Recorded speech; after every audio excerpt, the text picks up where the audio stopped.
তো সবাইকে জানাই সুপ্রভাত। চোখে ঘুম ঘুম নিয়ে কিছু করার নেই, উঠতে তো হবে। আবার ব্লগটা স্টার্ট করলাম 9:30 থেকে। শীত মানে ঘরে কিন্তু পাহাড় জমতেই থাকে, তো আমার ঘরেও দেখো পাহাড় জমে গেছে। কেমন ঘরে পাহাড় জমে গেছে এই দেখো। আর ওই যে উনি এখনো বিছানায় বসে আছে। আর দেখো ঠান্ডা মানে নিচে এইগুলো পাতায় থাকে, তো এইগুলো করতে করতে পুরো ক্লান্ত হয়ে যায়। প্রতিনিয়তর মতো স্কুল থেকে চলে এসেছে। শরীরটা আজকে ভালো নেই, কালকে রাত্রে জ্বর এসেছিল। এখন শরীরটা কেমন লাগছে? স্কুলে কি কিছু হয়েছিল? আজকে করব খিচুড়ি, বেগুন ভাজা। বেগুনগুলো দেখো ছুলে নিয়েছি। এখানে আছে এটা এটা এটা ভুলে গেলাম। তোমরা বলো তো এটা কি, মাথা থেকে বেরিয়ে গেল। এটা আলু, গাজর, কুমড়ো, আলু, যাই হোক মোটামুটি সবজি গুছিয়ে নিয়েছি। আচ্ছা, ওটা হলো বিট। যাই হোক, আজকে আমার কাছে একটা বিশেষ দিন। মানে আজকের দিনে আমার মা আমাদের ছেড়ে চলে গেছিলো, তো আজকে মায়ের সেই দিনটা, তো সেটা নিয়েই একটু ব্যস্ততার মধ্যেই কাটাবো।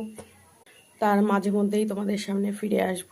কমপ্লিট হয়ে গেছে, স্নান করে চলে এসেছি। আর এইদিকে দেখ, আজকে যেহেতু আমার মায়ের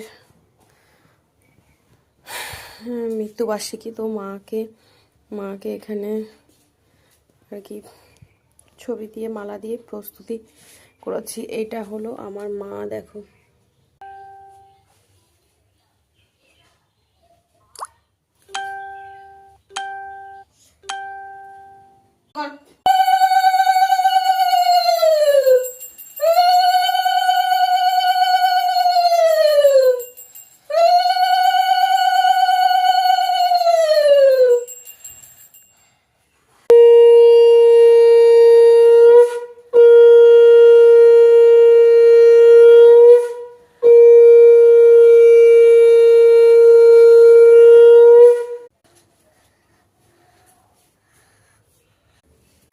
তো মা, যেখানেই থাকো তুমি ভালো থাকো, এই প্রার্থনা করি।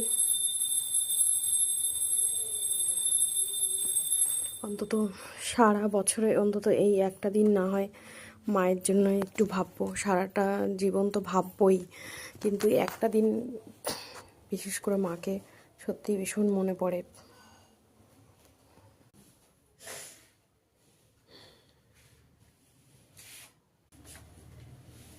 ফাইনালি সব হলো, আর এখন আমরা খেতে বসবো। খিচুড়ি, আমাদেরও খিচুড়ি বসে গেছে, গরম গরম খিচুড়ি ভাজা। আর এখানে করেছিলাম বাঁধাকপি। ভিডিওটা কেমন লাগলো?